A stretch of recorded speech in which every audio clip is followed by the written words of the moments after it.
P James, കത്തോലിക്ക സഭയിലെ രാജകുമാരന്മാർ എന്നാണ് കർദിനാൾമാരെ വിശേഷിപ്പിക്കുന്നത്. കത്തോലിക്ക സഭയിലെ പൗരോഹിത്യ ശ്രേണി എടുത്തു കഴിഞ്ഞാൽ, മാർപ്പാപ്പ കഴിഞ്ഞാൽ ഒരു പുരോഹിതൻ എത്താൻ കഴിയുന്ന ഏറ്റവും ഉയർന്ന സ്ഥാനം എന്ന് നമുക്ക് കർദിനാൾ പദവിയെ വിശേഷിപ്പിക്കാം. അവിടേക്കാണ് archbishop George Jacob Koovakad എത്താൻ പോകുന്നത്. അതിൻ്റെ വൈശിഷ്ട്യം എന്താണ്? തീർച്ചയായിട്ടും ഗോപികൃഷ്ണൻ, ലോകമെമ്പാടുമായിട്ട് ഇപ്പോൾ ഇവർ 21 കർദിനാളന്മാരാണ് ഈ കർദിനാൾ പദവിയിലേക്ക് ഉയർത്തപ്പെടുന്നത്. 8:30 മണിക്ക് അതിൻ്റെ ചടങ്ങുകൾ ആരംഭിക്കും. ഗോപീഷൻ പറഞ്ഞതുപോലെ തന്നെ മാർപ്പാപ്പ കഴിഞ്ഞാൽ ആ ശ്രേണിയിൽ 2ാം സ്ഥാനത്ത് വരുന്നവരാണ് കർദിനാളന്മാർ. എന്ന് മാത്രമല്ല, കർദിനാളന്മാർക്ക് ഇത്രയും ഒരു പ്രാധാന്യം വരുന്നതിൻ്റെ ഒരു കാരണം തന്നെ അവരാണ് മാർപ്പാപ്പയെ തിരഞ്ഞെടുക്കുന്നത്. എന്ന് വെച്ചാൽ കർദിനാളന്മാരിൽ നിന്ന് ഒരാളാണ് മാർപ്പാപ്പയായിട്ട് മാറുന്നത്. പോളിഷ് കർദിനാളായിരുന്ന കരോൾ വോയ്റ്റീവയാണ് ജോൺ പോൾ 2 മാർപ്പാപ്പയായിട്ട് മാറിയത്. അതുപോലെ തന്നെ റാറ്റ്സിംഗർ, ജർമ്മനിയിൽ നിന്നുള്ള റാറ്റ്സിംഗർ എന്ന കർദിനാളാണ് ബെനഡിക്ട് 16 മാർപ്പാപ്പയായിട്ട് മാറിയത്. ഒരുപക്ഷെ എനിക്ക് ലാറ്റിൻ അമേരിക്കയിൽ കാണാൻ സാധിച്ച ആർച്ച് ബിഷപ്പായിരുന്ന ബെർഗോലിയോ ആണ് ഇപ്പോഴത്തെ ഫ്രാൻസിസ് മാർപ്പാപ്പയായിട്ട് മാറിയത്. അപ്പോൾ കർദിനാൾ എന്നുള്ളത് വളരെ പ്രധാനപ്പെട്ടതാണ്. ഗോപികൃഷ്ണൻ പറഞ്ഞ ഒരു കാര്യം വളരെ ശരിയാണ്. പ്രിൻസ് ഓഫ് റോമിൻ്റെ രാജകുമാരന്മാരെന്നാണ് കാർഡിനൽമാരെ അറിയപ്പെടുന്നത്. അവർ പൊതുവെ അവിടുത്തെ മാർപ്പാപ്പയോടൊപ്പം വത്തിക്കാൻ ഒരു രാജ്യമാണ്. അതിൻ്റെ തലവനോടൊപ്പം മന്ത്രിമാരെന്ന നിലയിൽ തന്നെ ഭരണപരമായിട്ടുള്ള കാര്യങ്ങളും ആത്മീയമായിട്ടുള്ള കാര്യങ്ങളും ഒരുപോലെ ഓരോ വകുപ്പിൻ്റെയും തലപ്പത്തിരുന്ന് ചെയ്യുന്നവരാണ് കർദിനാളന്മാർ. അപ്പോൾ ആഗോള സഭയുടെ തലപ്പത്ത് ഭരണത്തിന് നേതൃത്വം നൽകുന്നവരാണ്. അത് പല തരത്തിലുള്ളതായിരിക്കാം. അപ്പോൾ അതുകൊണ്ട് തന്നെ ഈ കർദിനാളന്മാരെ വെക്കുന്നതിന് വലിയ പ്രാധാന്യമാണ്. ഇന്ന് രാവിലെ സംസാരിച്ചപ്പോൾ അതിൻ്റെ സൂചന ഞാൻ പറഞ്ഞു. കാരണം ഈ ഫ്രാൻസിസ് മാർപ്പാപ്പ 2013 അധികാരത്തിൽ വന്നതിന് ശേഷം, അല്ലെങ്കിൽ മാർപ്പാപ്പയായതിനു ശേഷം 80% കർദിനാളന്മാരെ പുതുതായിട്ട് ഇപ്പോൾ ഉള്ളതിൽ 80% പേര് ആ കാലത്ത് വന്നതാണെന്നാണ് റിപ്പോർട്ടുകൾ സൂചിപ്പിക്കുന്നത്. അങ്ങനെയാണെങ്കിൽ സ്വാഭാവികമായിട്ടും സഭയുടെ തിങ്കിങ് ലെവലിനെ, അടുത്ത മാർപ്പാപ്പ പോലും വരുന്നതിനെ സ്വാധീനിക്കുന്നത് ഈ വരുന്ന കർദിനാളന്മാർ, 80% വരുന്ന കർദിനാളന്മാർ.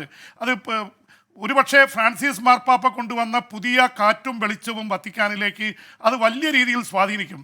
ഗോപീഷൻ അറിയാം, ഈ അഭയാർത്ഥികളുടെ പ്രവാഹം ഉണ്ടായപ്പോൾ പി ജെയിംസ്, ഞാൻ ഒരൊറ്റ നിമിഷം ഒന്ന് ഇടപെടുകയാണ്. കാരണം വത്തിക്കാനിൽ നിന്ന് ഫാദർ ജിയോ തരകൻ നമ്മളോടൊപ്പം ചേരുന്നുണ്ട്. ഫാദർ, ഏറ്റവും ധന്യമായ ഒരു മുഹൂർത്തത്തിന് നമ്മൾ സാക്ഷ്യം വഹിക്കാൻ പോവുകയാണ്. ഇവിടെ വിശ്വാസി സമൂഹം ഒന്നാകെ ആ മുഹൂർത്തത്തിന് വേണ്ടിയുള്ള കാത്തിരിപ്പിലാണ്. ഫാദർ, എനിക്ക് തോന്നുന്നു വത്തിക്കാനിലെ സമയം ഇപ്പോഴവിടെ വൈകുന്നേരമായിട്ടുണ്ട്. എനിക്ക് തോന്നുന്നു 3 മണിയൊക്കെ ആയിരിക്കും ഇപ്പോഴവിടെ സമയം എന്നാണ് ഞാൻ കരുതുന്നത്. ഫാദർ, എപ്പോഴാണ് ഈ ചടങ്ങുകൾ ആരംഭിക്കാൻ പോകുന്നത്? ഒരുക്കങ്ങളൊക്കെ പൂർത്തിയായി കഴിഞ്ഞല്ലോ. ഫാദർ, അവിടെ എന്തൊക്കെയാണ് താങ്കൾ കാണുന്നത്?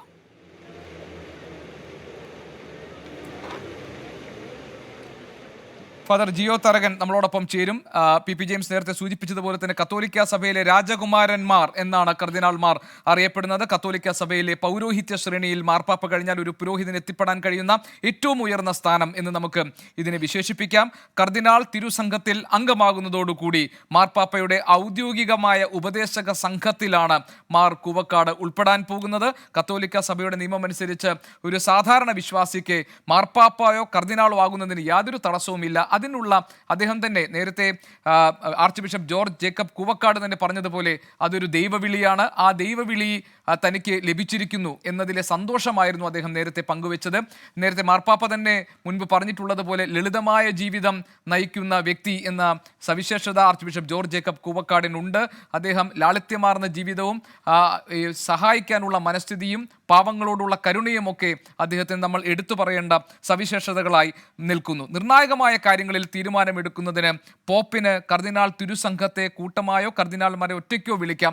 അവരുടെ ഉപദേശങ്ങൾ സ്വീകരിക്കാം. അവരുടെ ഉപദേശ നിർദ്ദേശങ്ങൾ അദ്ദേഹത്തിന് കേൾക്കാൻ കഴിയും. അപ്പോൾ അങ്ങനെ നിർണായകമായ ഒരു സ്ഥാനത്തേക്കാണ് archbishop George Jacob Koovakad എത്താൻ പോകുന്നത്. 21 കർദിനാൾമാർ ആണ് ഇന്ന് സ്ഥാനാരോഹണം ചെയ്യാൻ പോകുന്നത്.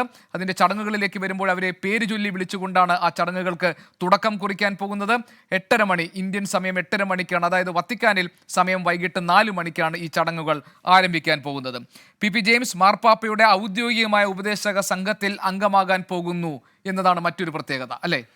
തീർച്ചയായിട്ടും. ഇപ്പോൾ 90 രാജ്യങ്ങളുടെ പ്രതിനിധികളുണ്ട് ഗോപികൃഷ്ണൻ ഈ കർദിനാൾ സംഘത്തിൽ. ഇതൊരു വലിയ ഒരു ചേഞ്ചാണ്. ഒരുപക്ഷെ ഈ സംസാരിക്കുമ്പോൾ നമ്മുടെ ഫാദർ ലൂക്കിനെ പോലുള്ളവരൊക്കെ വളരെ കൃത്യമായിട്ട് അതിനെക്കുറിച്ച് പറയും. കാരണം നേരത്തെ ഒരു കത്തോലിക്ക സഭയെക്കുറിച്ചുണ്ടായിരുന്നൊരു വിമർശനം, ഇതൊരു ഇറ്റാലിയൻ സെൻട്രിക്കാണ്, യൂറോപ്പ് സെൻട്രിക്കാണ്.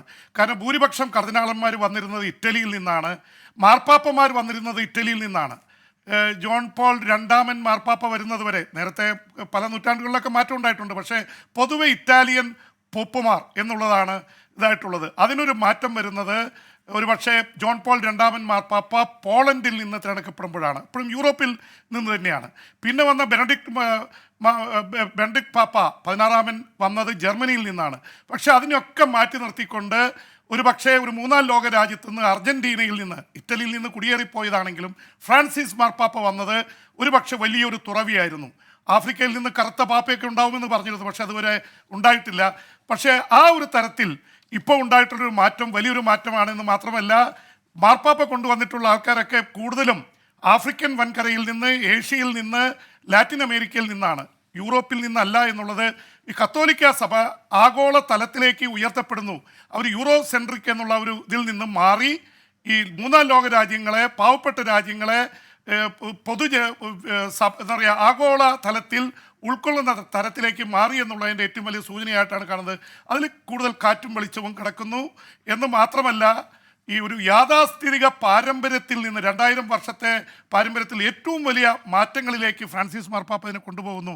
അത് കമ്മ്യൂണിസ്റ്റ് ഐഡിയോളജിയോട് ഡയലോഗ് നടത്തുന്ന കാര്യത്തിലായാലും, ഇതര മതസ്ഥരെ, ഇസ്ലാം, ഹൈന്ദവ, അതുപോലെ തന്നെ യഹൂദ മതങ്ങളോടൊക്കെയുള്ള ഡയലോഗിൻ്റെ കാര്യത്തിലും അതിശക്തമായ തരത്തിലുള്ള ഇടപെടൽ ഉണ്ടായിരിക്കുന്നു. ഗോപീഷ്.